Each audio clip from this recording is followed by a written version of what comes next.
నమస్కారం. నెల రోజులు అంటే పోయిన నెల 24వ తారీఖు మరలా ఈ నెల 24వ తారీఖున నెల రోజులుగా నేను కానీ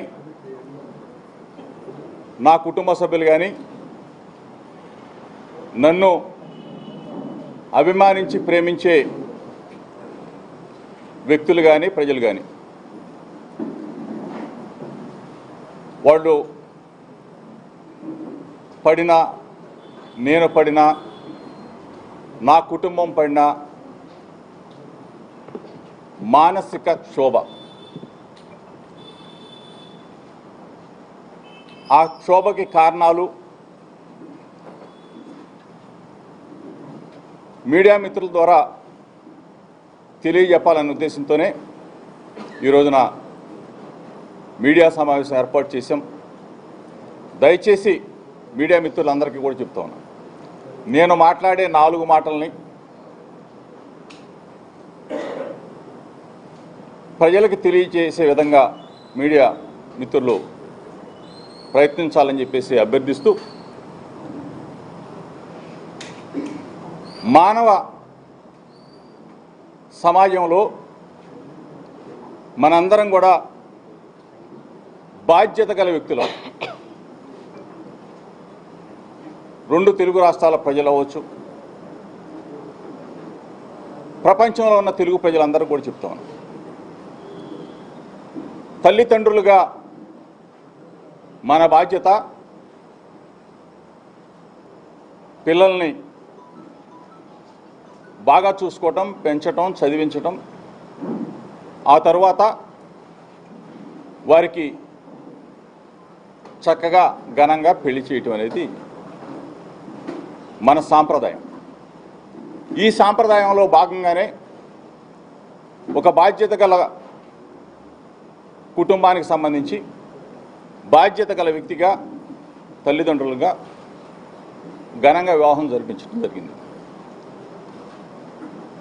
ఆ క్రమంలో మన బాధ్యత, తల్లిదండ్రులుగా బాధ్యత, కుమారుడికి పెళ్లి చేస్తే చక్కగా ఉంటాడు, అందరం బాగుంటాం అని అందరూ కూడా, అన్ని కుటుంబాలు కూడా భావించేది.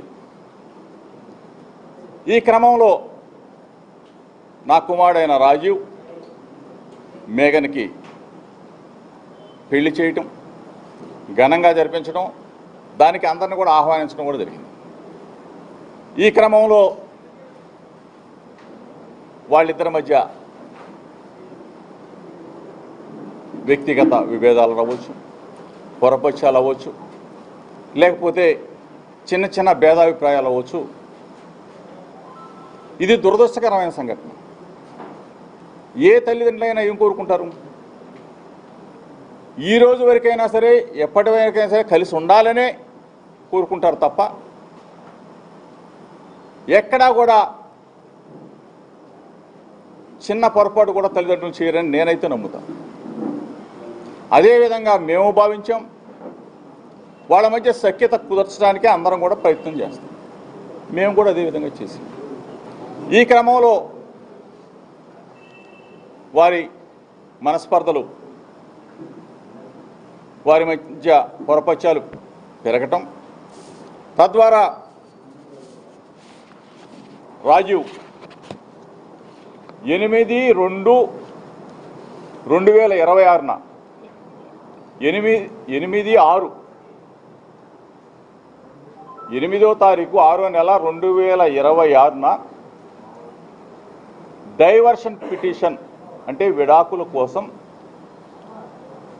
ఆయన 8/6వ నెల, దయచేసి మీడియా మిత్రులు దీన్ని గమనించమని చెప్పేసి రాష్ట్ర ప్రజలకి అందరూ కూడా తెలియజెప్పమని చెప్పేసి మాత్రం భావిస్తాం, కోరుతాం. 6వ నెల 8వ తారీఖున డైవర్షన్ పిటిషన్ రాజీవ్ ఫైల్ చేయడం జరిగింది. దీనికి సంబంధించి ఇది ఈ దరిమిల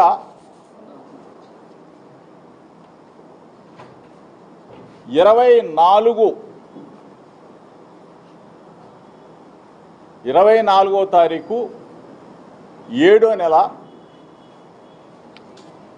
2026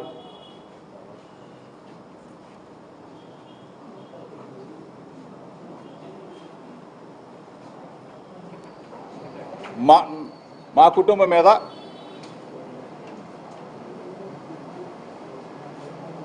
మేఘన కంప్లైంట్ ఇవ్వడం జరిగింది.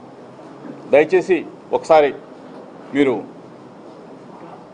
దీన్ని గమనించమని చెప్పేసి మాత్రమే కోరుతా ఉన్నా. అయినా సరే రాజీవ్ నా కుమారుడు, మేఘన నా కూతురుతో సమానం. ఎందుకంటే ఉన్నది కొన్ని రోజులైనా కన్న కూతురు కన్నా మిన్నగానే చూసుకున్నాం. ఎక్కడా ఏ పొరపచ్చాలు మా మధ్య అయితే ఎక్కడా లేవు. రాజీవ్ మేఘన మధ్య ఉన్న విభేదాలు అవ్వచ్చు, పొరపచ్చాలు అవ్వచ్చు, మాట తేడా అవ్వచ్చు, వాళ్ళ మధ్య ఉంటే ఉండవచ్చు. మేము మా కుటుంబం చక్కగా గౌరవించడం, చక్కగా సొంత కూతురులాగా నేను కానీ నా భార్య చూసుకున్నాం. ఈ పరిస్థితుల్లో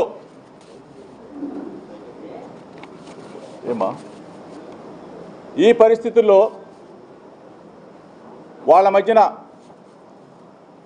విభేదాలకి ఆ తర్వాత రాజీవ్ డైవర్షన్ పిటిషన్ ఇవ్వటం, ఆ తర్వాత మా మీద కంప్లైంట్ ఇవ్వటం కూడా జరిగింది. అంటే యావత్ కుటుంబం మొత్తం కూడా 11 మంది మీద ఎఫ్ఐఆర్ నమోదు చేయడం కూడా జరిగింది. దీనికి సంబంధించి పచ్చని కుటుంబం, మంచి కుటుంబం, ఒక పొరపచ్చం. ఈ క్రమంలో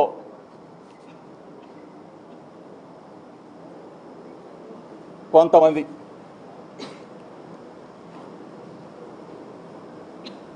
ఆ కంప్లైంట్ దరిమిలా ఈరోజు నెల రోజులు అవుతా ఉంది. యాంటిసిపేట్ బెయిల్ తీసుకున్నాం. కొన్ని కోర్టు పరిధి దాటి మాట్లాడటం భావ్యం కాదు. కాబట్టి దయచేసి మీడియా మిత్రులకు చెప్తా ఉన్నా, నెల రోజులుగా వ్యక్తిగత జీవితాలు, కుటుంబ జీవితాలు, కుటుంబంలో వచ్చిన మనస్పర్ధలు, ఇద్దరి జీవితాలు, అంటే రాజీవ్ మేఘన సంబంధించిన విషయాలని